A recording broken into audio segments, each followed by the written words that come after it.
बोलिए। जी हम आए वसुंधरा से। वसुंधरा से आए हैं जी। और ये जो हिंदू एकत्रीकरण का एक जागरण का जो ये कार्यक्रम आज यहाँ पर जो है हुआ है, जिस तरह से बांग्लादेश में हिंदुओं को का नरसंहार हो रहा है, जिस विभत्सता के साथ जो है बांग्लादेश में हिंदुओं का नरसंहार हो रहा है, क्या कहना चाहते हैं आप? देखिए, वैसे तो ये एकत्रीकरण जो है, जब भारत हमारा देश आज़ाद हुआ था और विभाजन हुआ था हिंदू हिंदू और मुस्लिम के, उस पर तभी से ही हो जाना चाहिए था। ये नरसंहार आज से नहीं हो रहा है, शुरू से ही हिंदू हमेशा हाशिए पे रहा है। पर अब जो है सीमाएं पार हो चुकी हैं। सब हिंदुओं को जात पात को छोड़ करके बाहर आना पड़ेगा। सबको एक से एक कंधे से मिलाकर चलना पड़ेगा। जो हमारी रगों में जो महाराणा प्रताप का खून है, वीर शिवाजी का खून है, उसको खुलाना पड़ेगा, तब जाकर के हम अपने अस्तित्व को बचा पाएंगे। नहीं तो हमारा अस्तित्व खतरे में है। देख, पाकिस्तान, बांग्लादेश, अफगानिस्तान, ये सब एक एक करके सारे देश हिंदुओं के थे, खत्म होते जा रहे हैं। अब तो कुछ बचा ही नहीं है। अब तो अपना भी घर नहीं बचना है वाला है, अगर नहीं जगे तो ये बहुत ज़रूरी है। बाहर निकलना पड़ेगा, सबको जागृत होना पड़ेगा। हिंदू को एकता के साथ रहना पड़ेगा, जात पात से हटना पड़ेगा एक दूसरे से।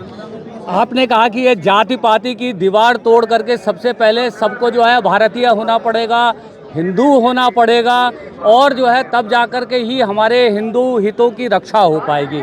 तो इस क्रम में मैं ये आपसे जानना चाहता हूँ कि बहुत सारी चीज़ों के लिए जो है बांग्लादेश भारत के ऊपर निर्भर है। बांग्लादेश को गेहूँ, चावल, लहसुन, प्याज, यहाँ तक कि बिजली भी जो है भारत से सप्लाई होती है। और ये वही बांग्लादेश है जिसको जो है इंदिरा गांधी ने पाकिस्तान से अलग करके, तोड़ करके एक अलग जो है देश जो है बना दिया गया था। और आज ये हमारी बिल्ली हमें ही म्याऊं कर रही है। तो आपको लगता है कि बांग्लादेश पे जो है भारत की तरफ से जो है प्रतिबंध लगा देने चाहिए, आर्थिक प्रतिबंधों की आवश्यकता है? सिर्फ भारत देश, बांग्लादेश पे ही नहीं। अभी तो आप देखिए ना कि आप एक्चुअल में दिक्कत क्या है कि हम जो हैं शुतुरमुर्ग वाली कंडीशन में हैं जी। गर्दन को छुपा लेते हैं, सोचते हैं कि जी हमने तो सब कुछ कर लिया।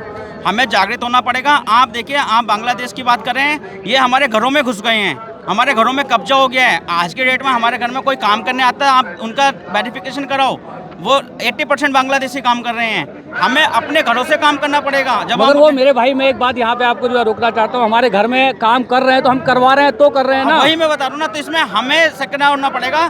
सब कुछ सरकार करेगी, सरकार से ही करवाएंगे। पहले अपने घर से तो शुरुआत करो, यहाँ से तो शुरुआत करो, अपने मोहल्लों से तो शुरुआत करो, अपनी गलियों से तो शुरुआत करो।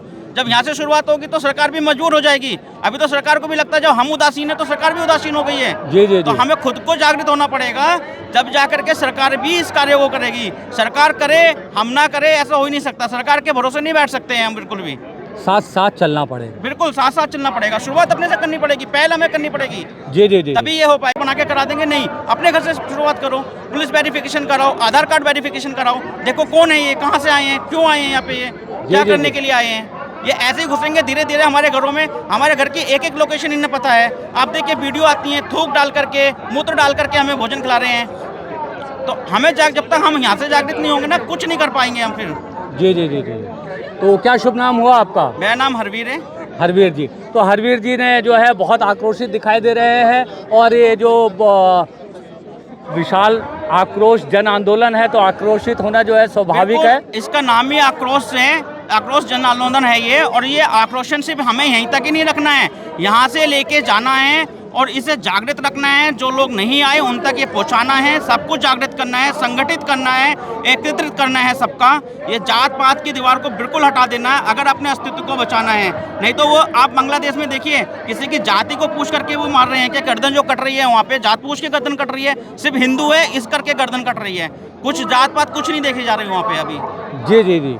तो ये थे हमारे हरवीर जी। और हरवीर जी की आपने जो है जन भावना को समझा कि किस तरह से आक्रोशित हैं।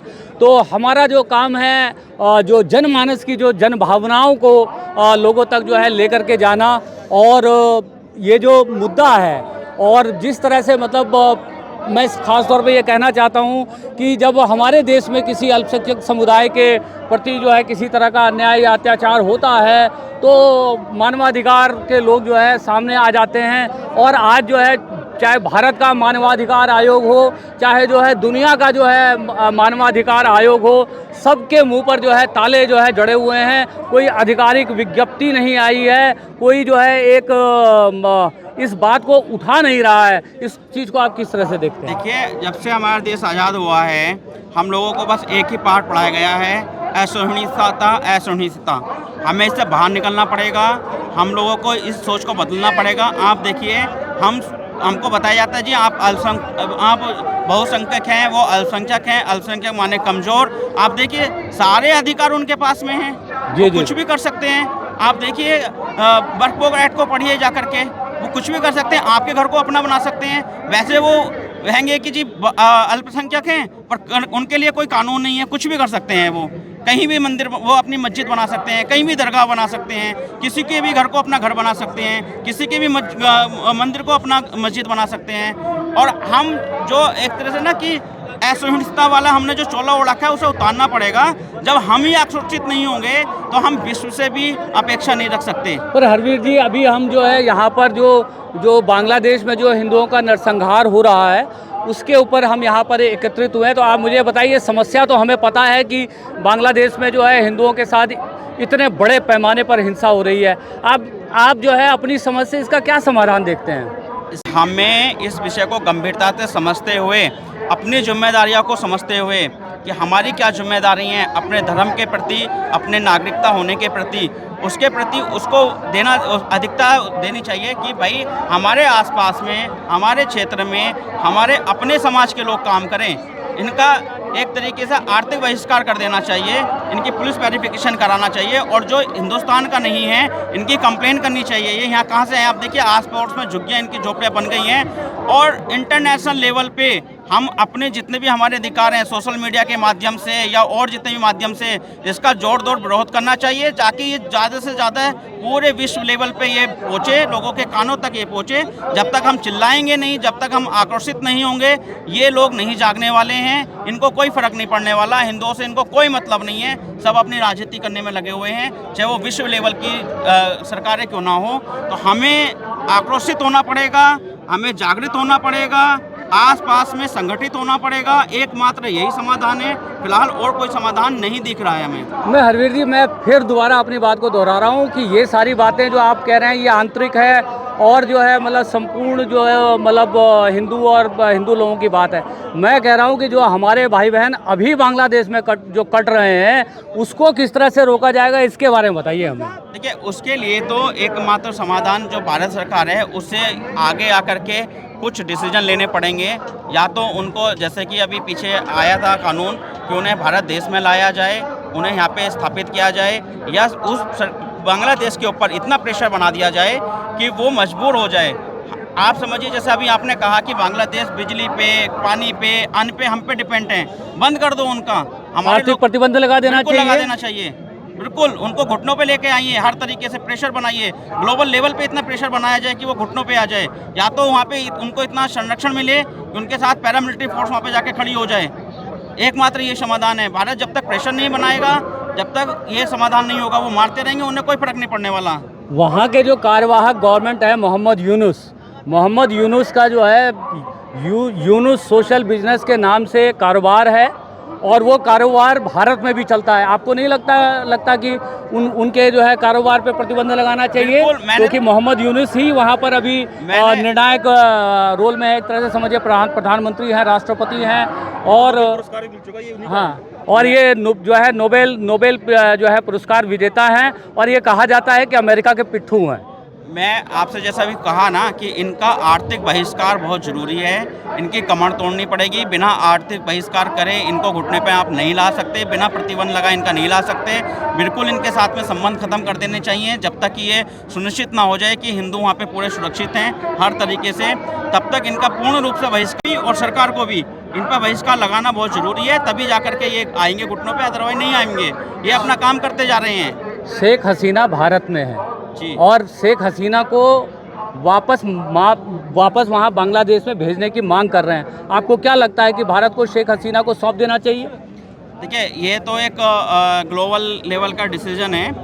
इस मामले में तो मैं ज़्यादा कुछ कह नहीं सकता कि भाई सौंपना चाहिए नहीं सौंपना चाहिए। पहले तो हमें ये देखना पड़ेगा कि भाई शेख हसीना के समय पे भारत के संबंध जो है बांग्लादेश से बहुत अच्छे थे। कहीं ना कहीं शेख हसीना जो है एक तरीके से जो राजनीति है वो होता ना, इसको कहते हैं कि ये अश्लीलता वाली जो हमारा उसकी तरह से वो राजनीति करती थी, तो उसने शरण लिया है। परंतु हाँ, अगर इस तरीके की घटनाएं घट रही हैं तो भारत को उसे सौंपने को तो नहीं कहूँगा, बल्कि देश से निकाल देना चाहिए, किसी और देश में भेज दें, कहीं भी दे दें। तो जैसा कि यदि आप जानते होंगे, जो बांग्लादेश का स्वतंत्रता का आंदोलन था, जिस तरह से यहाँ पर जो है गांधी जी को राष्ट्रपिता की तरह जो है पूजा जाता है, उसी तरह से शेख मुजीबुर रहमान को जो है बांग्लादेश में जो है पूजा जाता था। अभी तो इस विद्रोह के बाद वहाँ पर उनकी सारी मूर्तियाँ जो है गिरा दी गई हैं, और शेख मुजीबुर रहमान की जो जान की भी रक्षा जो है भारत ने ही की थी जो है जी। तो आज जो है शेख हसीना यहाँ पर हैं, और हमारे जो है शेख हसीना के प्रधानमंत्री रहते हुए भारत के साथ बड़े अच्छे संबंध थे। बिल्कुल ठीक बात है, लेकिन आपको ये भी देखना पड़ेगा कि उसके प्रधानमंत्री रहते रहते वहाँ पे इतने लेवल पे जाकर के, इतने हाई लेवल की प्लानिंग होकर के उसका तख्ता पलट हो गया, उसको पता नहीं चला। तो कहीं ना कहीं शेख हसीना की इसमें नाकामी रही है ना, कि उसको पता ही नहीं चला कि उसके देश में इतने बड़े लेवल पे तख्ता पलट हो रहा है, इतनी हाई लेवल पे जाके काम हो रहा है। वहाँ पे जो हिंदुओं का नरसंहार हो रहा है वो 2 दिन की प्लानिंग में तो हुआ नहीं होगा, महीनों की प्लानिंग रही होगी। जी। तो इसमें तो टोटली जो शेख हसीना रही उनकी नाकामी रही है, उनका इतनी अच्छी पकड़ ही नहीं रही अपनी उसमें अपने अधिकारियों पे, कि उसको पता ही चला कि वो क्या करने जा रहे हैं, क्या नहीं करने जा रहे हैं। बहुत बहुत धन्यवाद जी, आपने हमें हमारे चैनल को बहुमूल्य समय दिया और अपने विचार हमारे साथ साझा किए, और हम उम्मीद करते हैं कि बहुत जल्दी आने वाले समय में बांग्लादेश में शांति बहाली होगी और हमारे वहाँ हिंदू भाइयों की जान माल और प्राण की जो है रक्षा होगी। तो चलते चलते में हम जो है अभी यहाँ पर जो है कवि नगर के गाज़ियाबाद में जो है रामलीला मैदान में है, और ये प्रचंड जो है विरोध प्रदर्शन और विशाल जन आक्रोश सभा यहाँ पर आयोजन हुई है, और विभिन्न जो हिंदू संगठन के लोग यहाँ पर एकत्रित हुए हैं।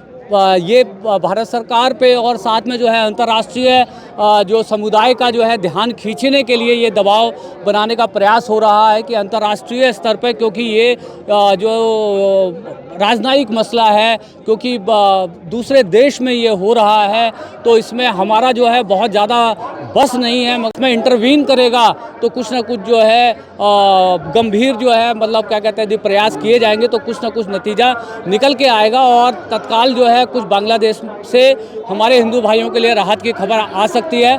तो दोस्तों मैं अपने चलते चलते चैनल 802 पर कैमरा की आंखों के सामने से मैं आपका होस्ट और दोस्त सुभाष चंद्र झा और मेरे सहयोगी अनिल दुफारे कैमरा के पीछे से, और ये जो हम आज की ये कवरेज कर रहे हैं, आपको लगता है कि हमने जो यहाँ पे बातें करी वो अर्थपूर्ण है, तर्कपूर्ण है, लॉजिकल है और समाज और देश से उसका कोई सरोकार है, तो चैनल अब तक सब्सक्राइब नहीं किया तो दोस्तों चैनल सब्सक्राइब जरूर कर लीजिएगा।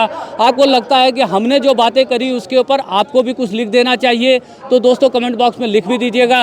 और आपको लगता है कि आज जो ये गाज़ियाबाद में जो ये जन आंदोलन, ये जन आक्रोश के लिए जो लोग यहाँ पर इकट्ठा हुए हैं, इसकी खबर जो है कश्मीर से लेकर कन्याकुमारी तक पहुँचे, तो इस वीडियो को ज़्यादा से ज़्यादा अपने अपने सोशल मीडिया हैंडल के थ्रू शेयर करके जो है पहुंचाइए, ताकि जो बांग्लादेश के ऊपर हर तरफ से जो है इतना ज़्यादा दबाव बन सके कि वहां पर जो ये नरसंहार तत्काल प्रभाव से रुके। तो चलते हैं आगे, कुछ और लोगों से बातचीत करेंगे और लोगों की जनभावना को समझने का प्रयास करेंगे।